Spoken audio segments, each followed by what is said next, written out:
How's everyone doing? Hi. Okay, couple things, pieces of news I want to start out with before we get going on your questions, and I know you have a lot of them today. Let's start with this. This week, the State Department partnered with experts in the Texas Department of Public Safety to train Guatemalan transnational anti-gang unit. The training, which was organized by the department's Bureau of International Narcotics and Law Enforcement Affairs, took place in Florence, Texas. In Central America, gangs perpetuate violence and foster conditions that drive people to leave their homes, often traveling through Mexico toward the United States. The goal of the partnership is to combat the gangs that threaten both of our countries through training in firearms proficiency, operational tactics, and personal defensive measures. The State Department works with federal, state, and local entities in the fight against violent gangs. The Texas Department of Public Safety is sharing its expertise with Guatemala in an innovative partnership to fight criminal threats to the U.S. and Central American security. Second thing, I'd like to talk about Cambodia a little bit. It's a topic we've covered a lot, and our concerns about the dissolution of the opposition Cambodia National Rescue Party. We are gravely concerned that the Cambodian government's decision to dissolve the Cambodia National Rescue Party, the CNRP. Not only does that set back Cambodia's democratic development, it unnecessarily damages Cambodia's relationship with the United States and others in the international community. It weakens Cambodia's economic growth and prosperity and isolates the country further from democracies in the region. Freedom and multi-party democracies are enshrined in the Paris Peace Accords and in Cambodia's constitution.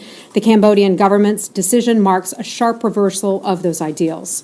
The Supreme Court's announcement follows other disturbing actions by the Department of Cambodia, including its crackdown on the free press by shutting down the Cambodia Daily, launching a politicized tax investigation against the Voice of America, Radio Free Asia, and others as well. Legitimate elections require genuine competition. The act removes the meaningful competition from the 2018 national elections.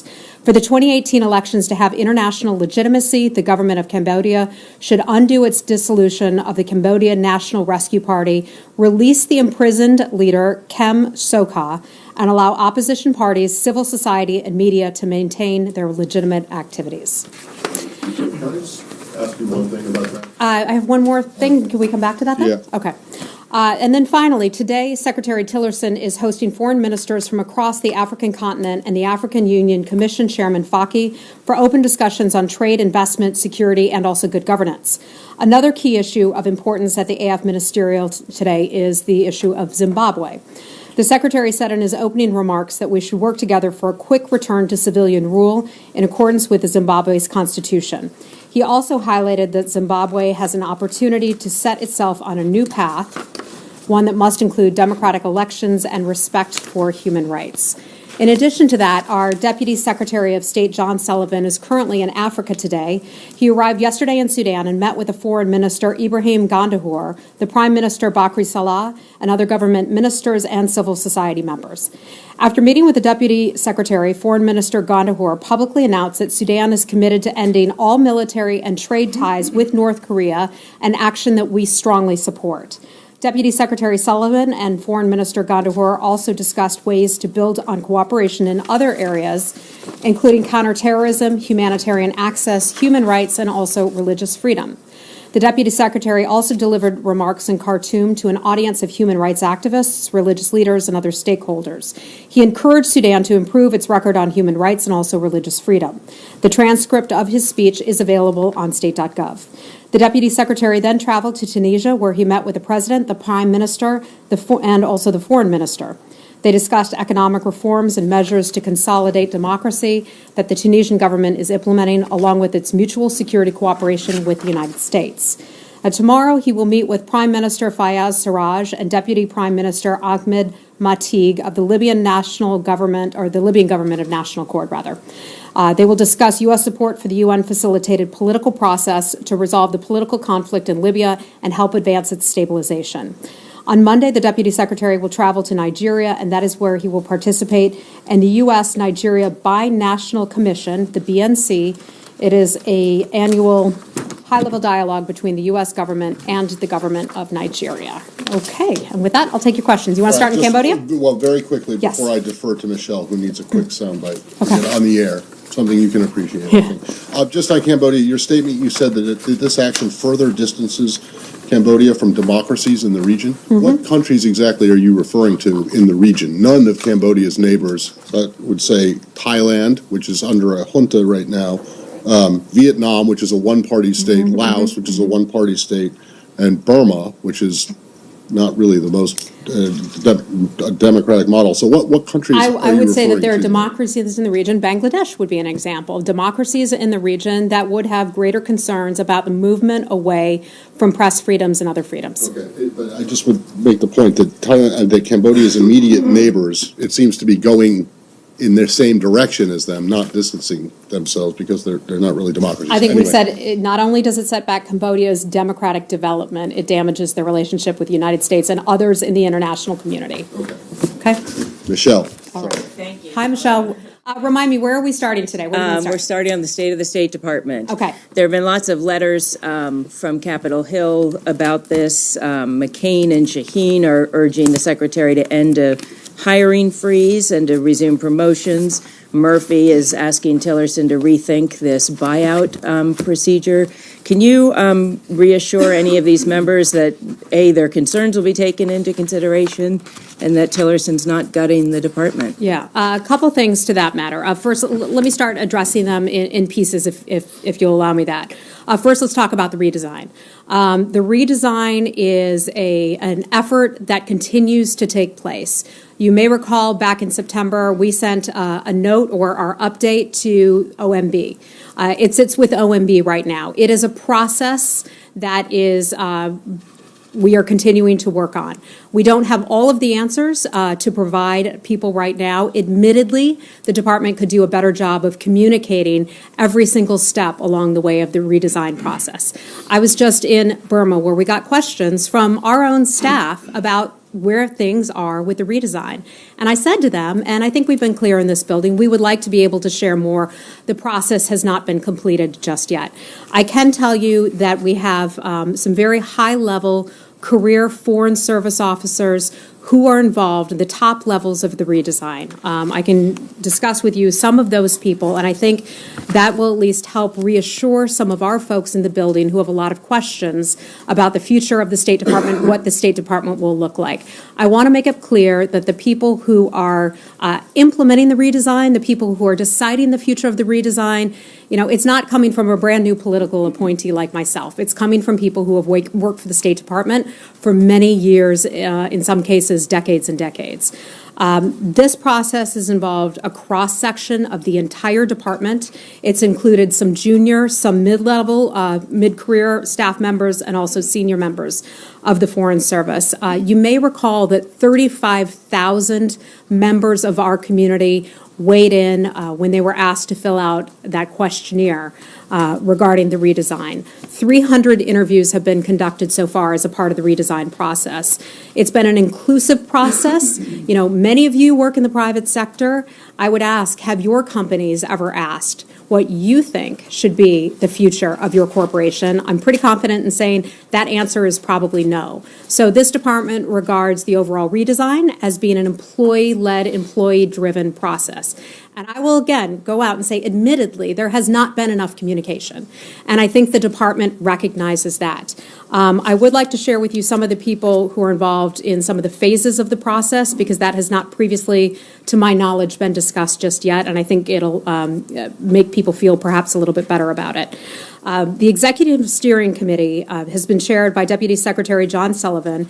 It also includes USAID Administrator Mark Green, the Undersecretary for Political Affairs Tom Shannon, Acting Management and Director General Ambassador Bill Todd, and also the U.S. Ambassador to Bangladesh, Marsha Bernakat. Now, the Ambassador Bernakat, I was just with her about a week and a half ago in Bangladesh, and I didn't realize that she was a part of the steering committee for the redesign. And she said to me that she was extremely supportive of the redesign efforts, and she was proud to be a part of this. And I said to her, Ambassador, you're on this redesign team. let's let folks know that you are a part of this.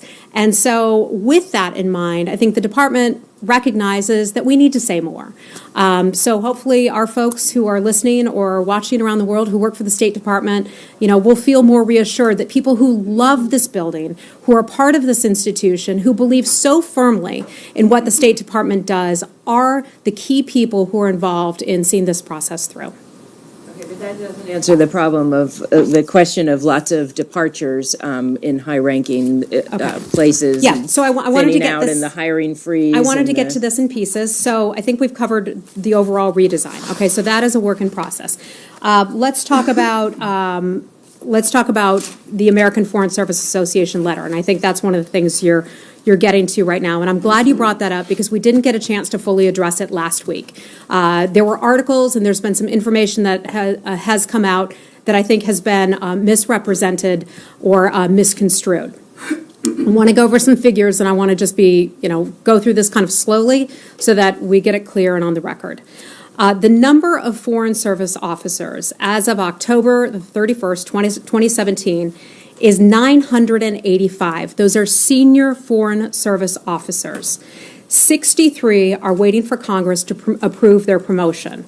Once those promotions are granted, there will be 1,048 senior Foreign Service officers. Now, that number is nearly identical to the 1,058 senior Foreign Service officers at the same point in 2016. So we have virtually the same number of senior Foreign Service officers who will be serving after Congress approves their promotion as were serving last year at this time. The difference is only 10, according to the numbers I've been given. From February the 1st to September the 30th of this year, 244 Foreign Service officers and Foreign Service specialists have retired. 249 retired in the same period in 2016. That's a difference of just 5. So far, these numbers are within 5 or 10 of last year. The State Department has virtually the same number of Foreign Service employees today at 13,873 as it did in the year 2016. That number was 13,980. Let me repeat those numbers. 13,873 today, compared with last year, 13,980. It's pretty similar. The reported 60% reduction in career ambassadors is a misleading description. When Secretary Tillerson was sworn in, there were 6 career ambassadors serving. 2 have since retired, and today 2 now serve with this rank. That is within the historical norms of 1 to 7 who have been serving at any time since 1980. Since 1955, Congress has only approved 58 people for that distinction. In terms of the number of people taking the Foreign Service exam, that number fluctuates with the health of the economy. Remember when the economy tanked in 2008 and a lot of people decided to go to graduate school as opposed to looking for jobs in the workforce? We see as the economy has improved, fewer people are applying to take the Foreign Service exam. As the economy does better, fewer people choose to take the Foreign Service exam. That's funny? Yeah. Well, it suggests that they have other options. They don't go to the Foreign Service. Yeah, perhaps they do. Perhaps they'd like to do other things, and that's okay. It's a free country. Our people are free to choose the careers or the professional paths that they wish to take. As the economy does better, few people choose to take this exam, just as fewer people choose to go to graduate school, Lori, when the economy is doing better. In 2008, 8,889 people took the Foreign Service exam. In 2012, 20,481 took it. In 2016, 14,580 took the Foreign Service exam. And in 2017, 9,519 did it. So as the economy does better, fewer people are taking it. The Secretary is committed to the buyout plans and reduction of staff to 8% or something, right? So let's talk about the buyout. And I want to be very clear about this. The buyout is separate from the redesign. Every federal agency and department was required to do, under OMB, to engage in this workforce reduction plan. That was in response to OMB's budget memorandum M17-22. The Department of State is offering voluntary buyouts and also early retirement incentives as an element of that department's plan. Our goal is to meet our workforce reduction targets. That is something that didn't come out of the State Department. That was something that came out of OMB. We are doing that through voluntary measures such as buyouts rather than involuntary measures such as layoffs, reductions in force. A key objective to doing that is what they consider to be organizational layering at the supervisory level. That sounds like a whole lot of bureaucratic talk. But essentially, the department will require 641 employee departures above its normal attrition levels by the end of the calendar year 2018 in order to achieve its goal of the 8% reduction in workforce. Okay? Anything else on redesign, buyout, any of that? I don't understand the argument that when the economy does better, fewer people would want to join the Foreign Service. Typically, they find out. You think that they make more money elsewhere? I'm not going to, sort of make a. It would seem to me that when the economy does. When the economy historically, and this is something you can check with some of our departments in here, when the economy does better, more people are tending to go out in the workforce. When the economy tanks, more people choose to go into what's perceived to be safer positions, whether it's going into graduate school or perhaps applying for the Foreign Service. Okay? I understand that the tax bill before Congress now will severely penalise graduate students. Do you hope that will lead to an uptick in recruitment? Not my domain. Okay. One quick question. Yeah. Frustrations from Congress are that there hasn't been any kind of specifics given behind this. So you gave us some of the leadership that's leading this, but do you have any more specifics on the redesign that you can offer and a timeline perhaps? Because we thought it was going to be done by this fall, now it's December, now we're coming into next year. So I know that the Secretary will be making an announcement on this at some point. I don't want to get ahead of what he is set to announce. Some of this work is still in progress. I know that he had hoped to speak with employees not too long ago to share with them an update on the process. That was changed because of some travel additions that were added to his schedule. But I'm not going to be able to provide you any specific details about what has happened just yet. But we fully hear and understand Congress's concerns. Can I ask Hey, Lisa. Hi, welcome back.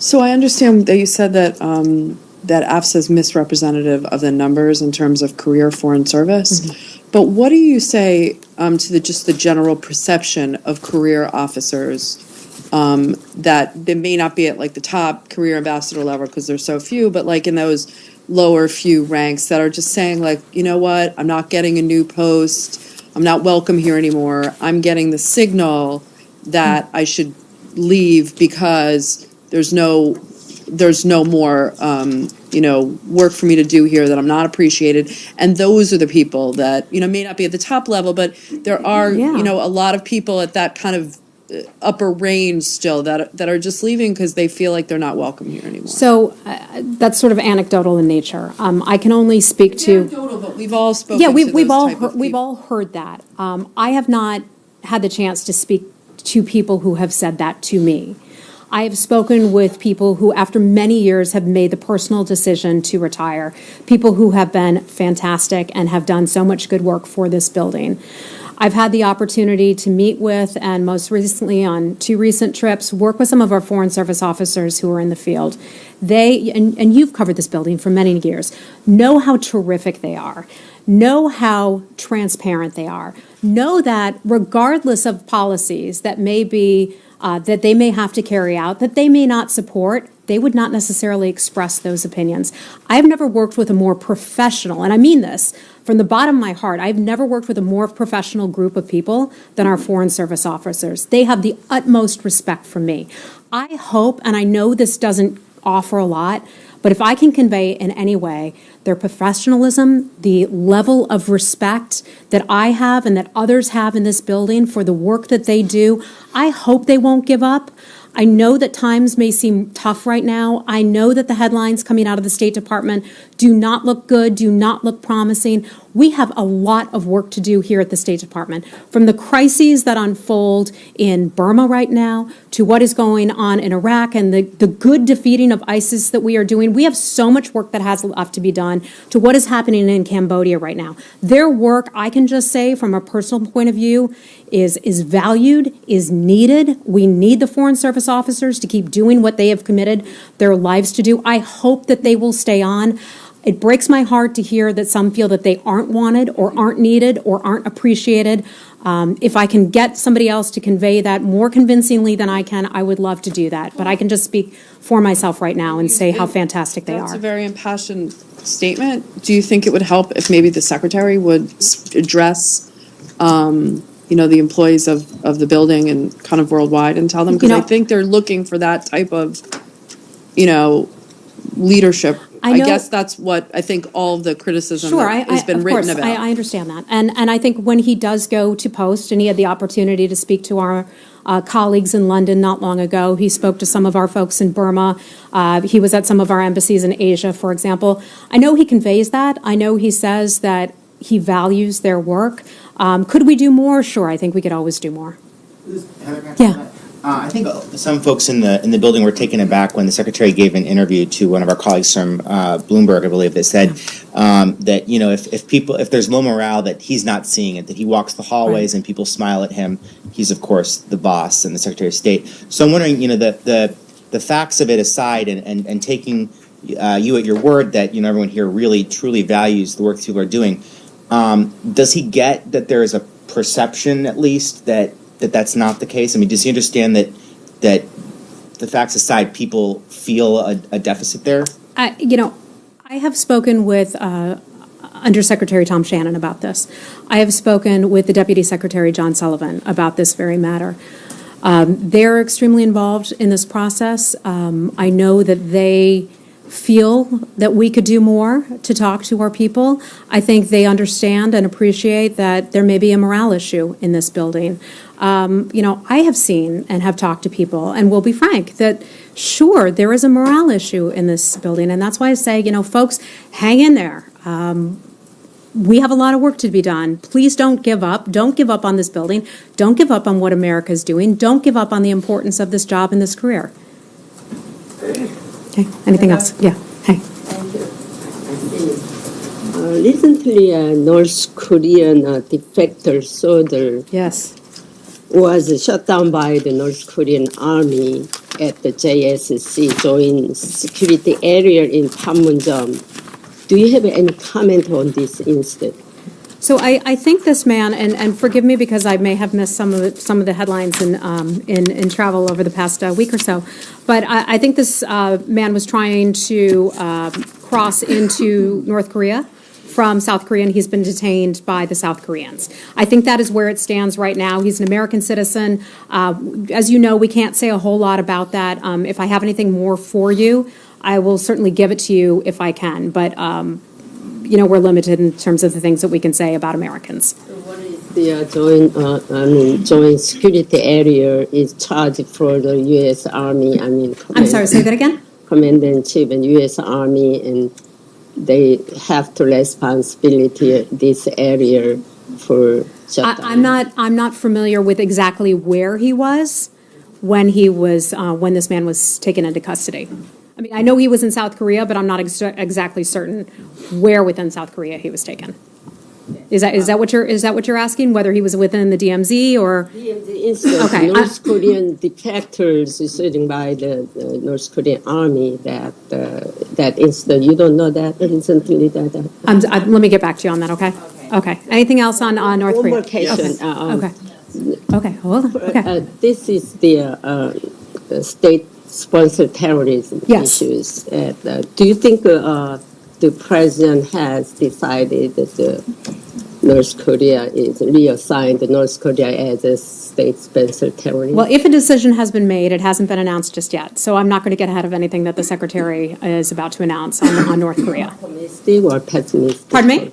Is it more optimistic for? I'm not going to characterize it. I'm just not going to get ahead of the secretary or the White House on this issue. We're just going to hold off until that matter is ready to be decided and announced. Okay? Sir, what's your name? Ukraine. Okay. Okay, hold on, we're going to stick on North Korea, Okay. We'll get to Ukraine. Hi. So you've been pushing countries all over the world to cut their diplomatic ties to North Korea. We talked about that with Africa. The North Korean government, through their state-run news today, announced that their foreign minister has just left on an official delegation to Cuba. Do you have any message to the Cubans about the advisability of them entertaining official delegations from North Korea right now? I don't. I'm not aware of that. This is the first I'm hearing of that. So let me just give it some thought and get back to you. Okay. Anything else in North Korea? Okay. Hey, how are you? Good, how are you? Good. Do you have any readout of Ambassador Yoon's meetings in South Korea?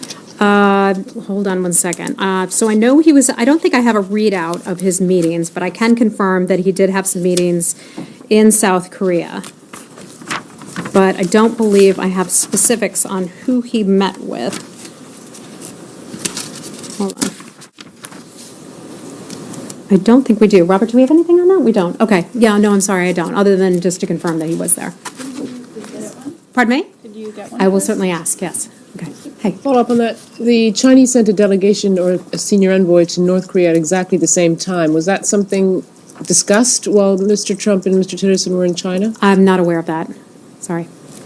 Okay. North Korea. You may be able to address this when you release the readout, but he was quoted by Jan Hap as saying that the Chinese envoy being sent had very significant meaning considering the current situation. Just wonder if that sentiment is shared by the secretary. That he had what? He was commenting on the Chinese envoy going to Pyongyang, and he said that had, quote, a very significant meaning considering the current situation.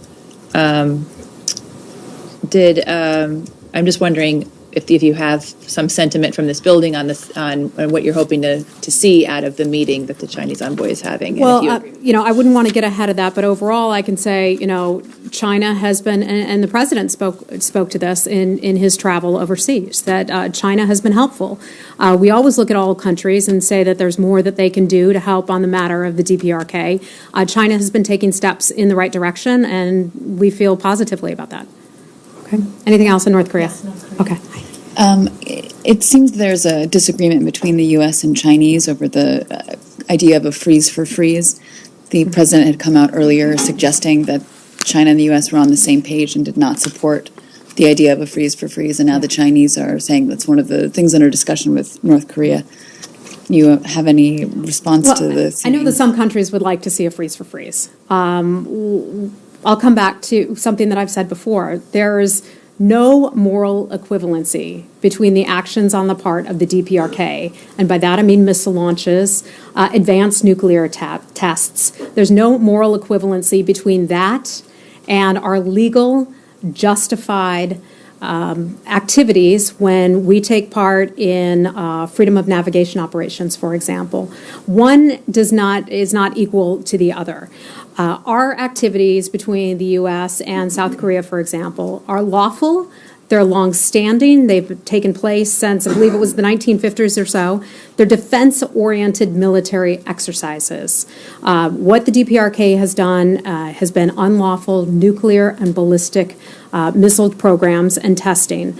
President Xi himself from China recognizes that a nuclear North Korea is a grave threat. A lot of countries like to talk about this idea for a freeze for freeze, but that's just not going to work. We've done these freedom of navigation operations and other things for many, many years. They're lawful. It's enshrined under international law. And that's not going to change. Okay. Was the U.S. caught off guard by the fact that they seem to be coming out in favor of the freeze for freeze after previously? Not that I'm aware of. It doesn't surprise me because, Janny, I know you've asked about this one a lot. At different points, different countries have raised that idea. Oh, maybe this would make North Korea stop. No, I don't think so. A freeze for freeze would not likely make North Korea stop its actions or activities. Okay, we done on North Korea. Let's move on. Okay. Okay, let's go to Iraq. Hi. The Kurdish government has repeatedly endorsed the calls that you and others, like the European Union, have made for Erbil and Baghdad having a dialogue. Mm-hmm. And the KRG has done various things to facilitate that dialogue, including endorsing the decision of Iraq's Supreme Federal Court, which ruled against succession. So they essentially said we're not looking for independence. Yet there is no diplomatic dialogue. The Iraqi air blockade on the Kurdistan region remains in place. There's a huge Iraqi military force mobilized against the Kurdistan region, which implicitly threatens another attack. Is Baghdad doing enough, in your view, to accommodate your own policy objectives? So, Lori, you said there is no dialogue, and I would have to disagree with you about that because Prime Minister Abadi has met with the government of Erbil, and they have had direct military-to-military talks to try to de-escalate tensions. So there are steps that are taking place, there are meetings and there are conversations that are being had. That's a positive step. I feel like we're having this conversation, the same conversation that we had about a week ago. They are having dialogue between various officials at that level, and we feel that that is a good thing and continue to support the continued dialogue between. You said no diplomatic or political dialogue between the two parties, and that's what you are calling for, and Baghdad has not been forthcoming. I know that they have had conversations. The United States will continue to work with and have conversations with Erbil and also with Baghdad. Presidential Envoy McGurk was in Baghdad. He was in Erbil. Did he receive any commitments from the Baghdad government on starting a political dialogue? I don't have any information about his latest travel or when he was there, so I just don't have anything to provide you on that. Okay?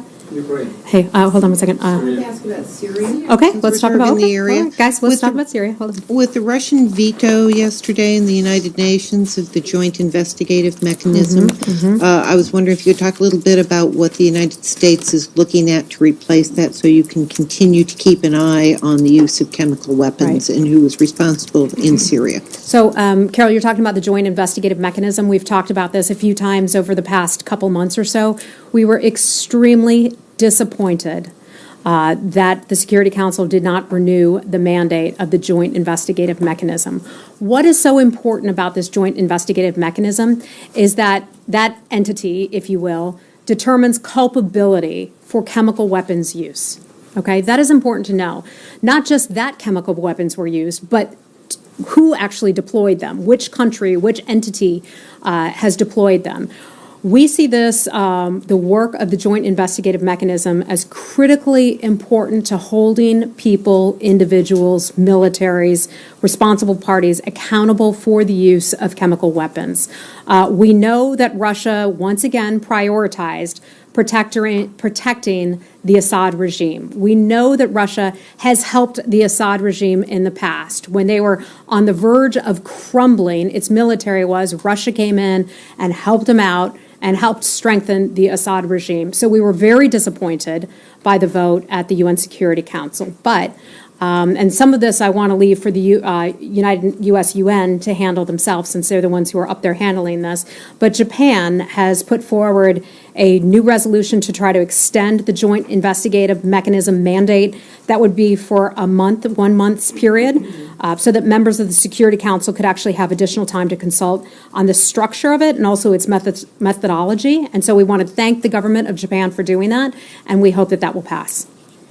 Are you looking at any alternatives? That's what Ambassador Haley seemed to suggest, that there were other entities, other bodies that might be able to do similar work, and if not, there's always what happened last April. Yeah, that may be the case. I don't want to speak on behalf of Ambassador Haley's office, so I just have to refer you to her office on that front, but they may be looking at other options as well. Okay.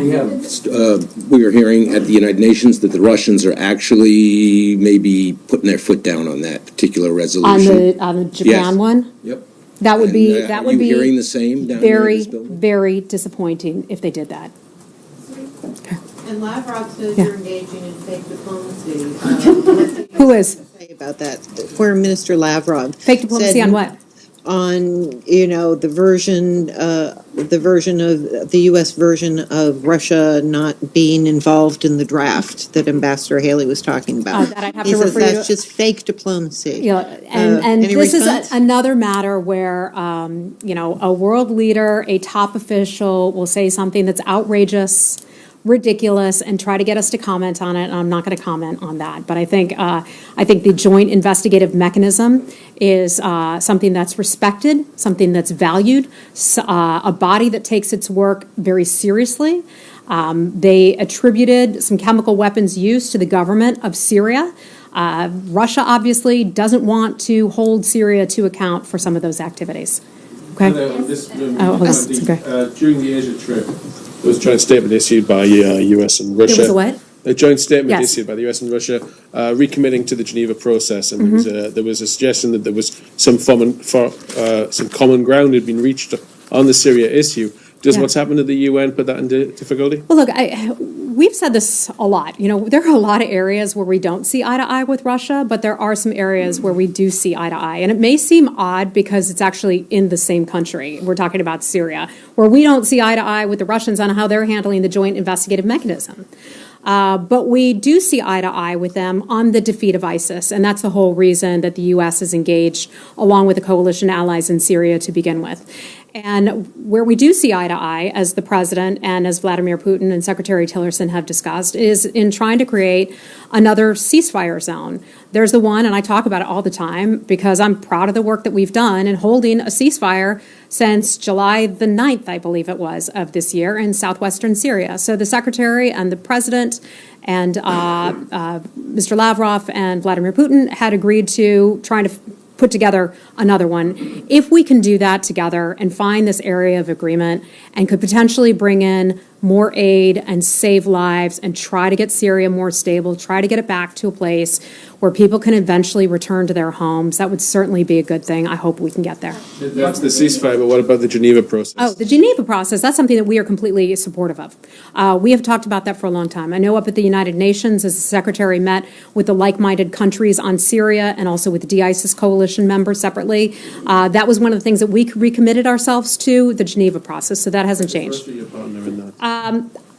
I don't know. I know that we continue to support the Geneva talks. I don't want to. Russia had agreed to join the Geneva talks. We see that as the long-standing and best road to peace and stability. I hope they will stand behind that and won't back away from that. Yesterday, Ambassador Haley said that Russia cannot be trusted or credible. She said that what? Russia cannot be trusted or credible after this veto. What would this? How would affect the agreement? Yeah, I don't want to speak on behalf of Ambassador Haley. She has very, very capable spokespeople who represent her on this behalf. I've not seen her exact comments, so I don't want to comment on those. But you said yourself that Russia would prioritize supporting, protecting the Assad regime, and this is all what political solution is all about. So, how would you trust the Russians on seeking a political solution if they always prioritize protecting Assad? Look, that's a concern. That's a concern of ours, but it doesn't mean we're going to stop working on it. Okay. All right. What do you want to talk about? Okay. Heather, the Secretary, I believe earlier this week, seemed to express some concern about the corruption investigations and arrests in Saudi Arabia. Has the State Department since then received satisfactory information about how those prosecutions are taking place? I'm not aware of any calls that have taken place between the U.S. and Saudi Arabia. We obviously have a good relationship with the government of Saudi Arabia and have lots of various relationships at different levels with Saudi Arabia. In terms of the arrests and the proceedings, I just have to refer you to the Saudi government on that matter. They're a strong partner. We continue to encourage that government to have transparent and fair judicial proceedings and hope that they will do so. And there's also the Lebanese Prime Minister is reportedly returning to Lebanon. Is this a move the United States supports? I'd have to refer you to his government, and also I understand he may be going to France, the government of France on that. Okay. And one more, also, there is a report out of the United Kingdom that there will be a transfer of power in Saudi Arabia to the Crown Prince next week. Is that something the United States is hearing about? I'm not aware of that. I don't have anything for you on that. Hold on, the second and last question was, does the United States support Prime Minister Hariri going back to Lebanon? And you referred. I thought you said going back to France. So going back to Lebanon, but he is going via France. Or going via France. You referred us to the government of Lebanon and the government of France for what the U.S. government thinks about. I don't have anything for you on that. Okay. Okay. I don't have anything. I thought he said him going to France. I didn't hear the Lebanon part. My apologies. Okay. I know you're dying to talk about Ukraine. How are you? I want to stay on Saudi. Oh, okay. Hold on. I promise we'll get to you. Let's finish up with Saudi first. Does the United States have reason to believe the Saudis' assertions that Iranian missiles are coming into the Houthis via the port of Hodeidah?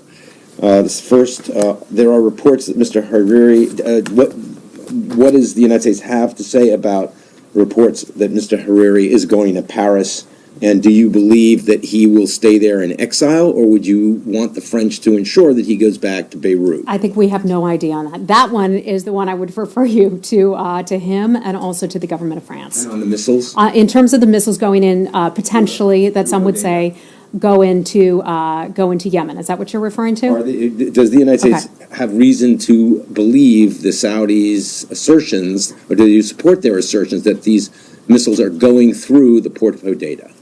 That would be, I think, an intelligence matter, so I'm not going to be able to comment on anything related to intelligence as it relates to ports and also any land bridges or flights in terms of getting aid into Yemen. That is something we are strongly supportive of. We encourage that to take place. For the opening of those, we've long called for that so that people can get the aid and the humanitarian help that they need in Yemen. So the United States believes that not all of the ports are open to Saudi, to humanitarian supplies. We know that there has been an issue with that for months. Okay. All right. We'll talk about Ukraine now. Thank you so much. And tell me you're with who again? Ukrinform News Agency. Ukrainian what? Ukrinform News Agency. Inform News Agency. Okay. Nice to see you. So I actually have two questions about Ukraine, questions.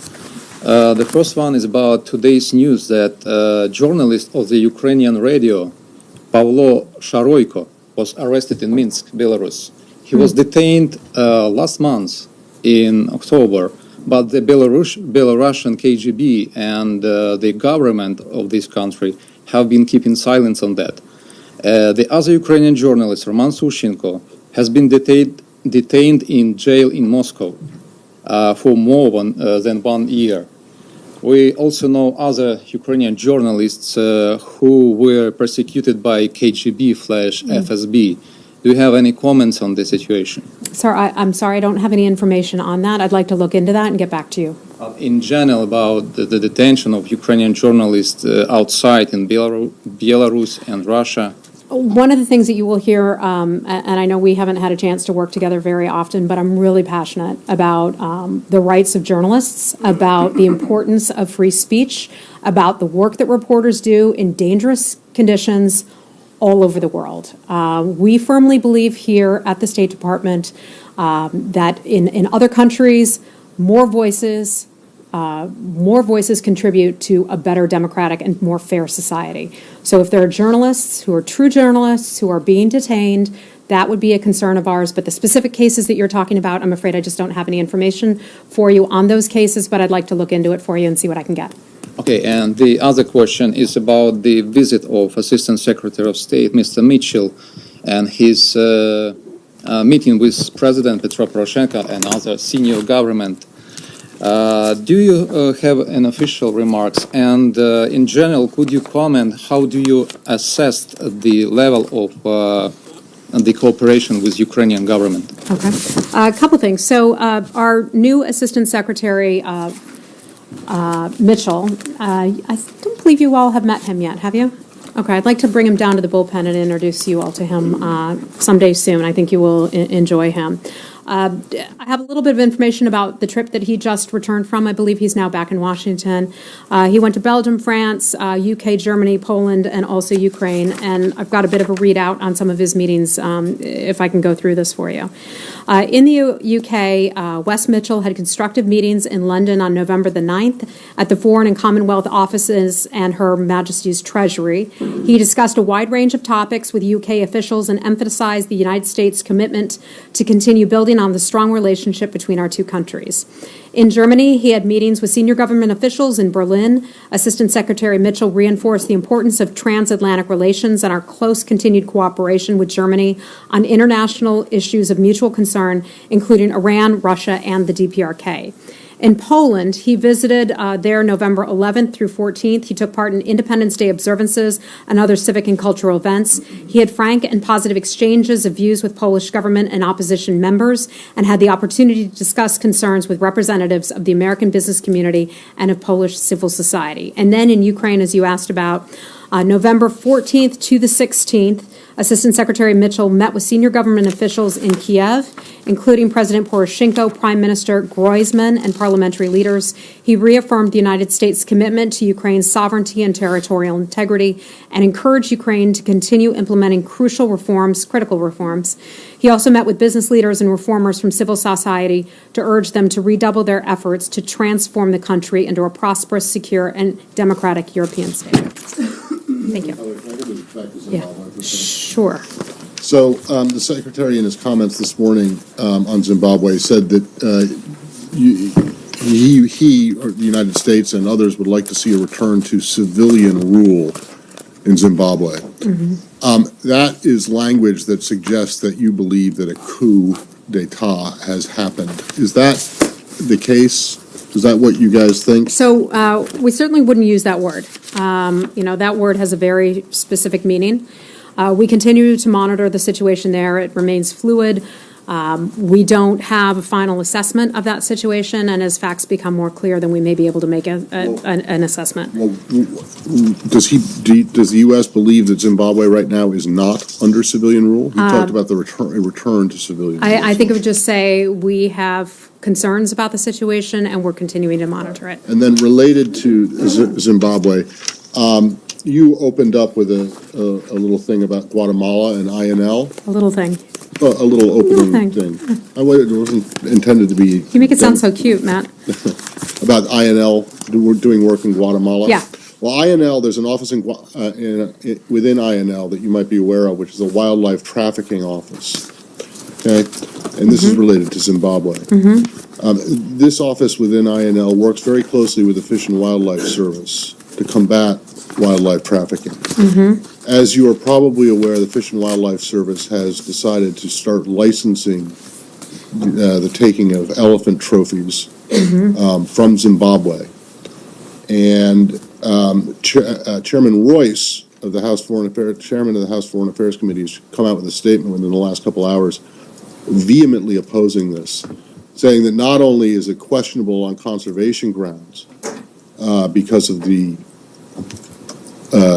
inability of the Zimbabwean government, or questions about the Zimbabwean government's abilities in that area, but it also will spark trafficking in wildlife parts and trophies, which he says and others say, including in this building, the funds from that finance terrorism.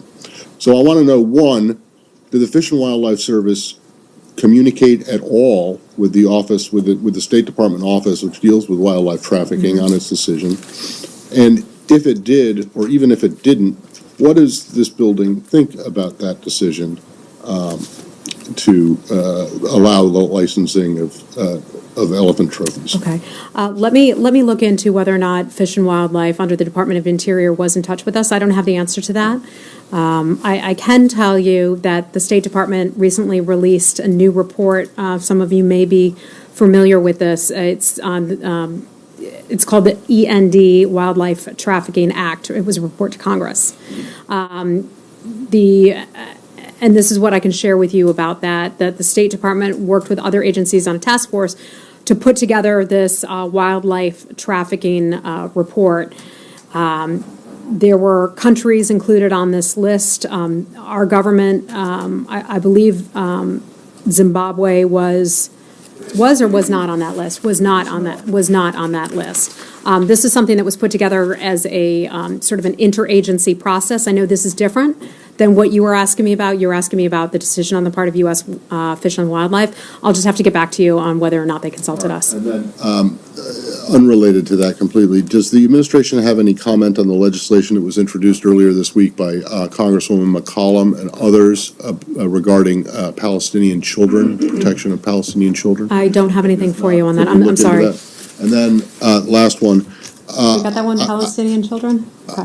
I have been asking for some time about this case in Bahrain, Yes. about Saeed Al-Wadeh. Do you have any updates on the situation with that court case? I don't have much new on this. So a couple things on this. Saeed Al-Wadeh, he's a London-based activist who's been very critical of the government of Bahrain. He alleges that 3 of his family members were convicted because of his outspoken voice and because of his activism in calling out the government of Bahrain.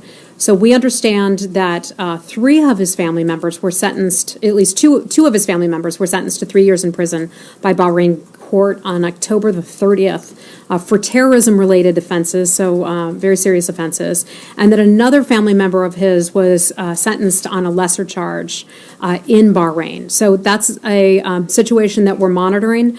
We're concerned by those allegations. We have heard that their confessions were obtained under duress. That would certainly be a major concern of ours. We're following the cases closely, and that's all that I have for you on that. Okay, so you have been in touch with the Bahrainis about this or not? I can tell you that we were not at the trials in Bahrain. We try to be at sort of high-profile trials as we have been in other countries. I don't know why we weren't able to join that one, but I can tell you we always continue to raise issues of human rights concerns with the government. When you say that you're concerned by the allegations, you mean you're concerned by the allegations against his family members, or you are concerned by the way in which they've been treated in the judicial system? We're concerned. We're concerned about the detainment of these people. We're concerned about allegations that they would potentially, if this were to be the case, be sentenced because of the actions of a family member. Because a family member criticized the government, it would concern us if those family members of his were detained. Okay. And the direct confessions under duress, I presume? Exactly. Yeah. Okay. Yes. Yes. The Secretary said that it would be an opportunity for Zimbabwe to move towards democratic rule. So if it works out that way, could this military takeover have been a good thing? I'm not going to go there on that one. It's our understanding that South Africa and China were informed in advance. Was the United States informed in advance of the military's plans? I don't have the answer to that. Okay. All right, guys, we got to wrap it up. We got to go. You also said it was a chance to talk about concrete actions that the African ministers and presumably the U.S. could take to help this transition. Do you have anything to say about what concrete actions that might be? I don't. Sorry. Thank you. Thanks, everybody.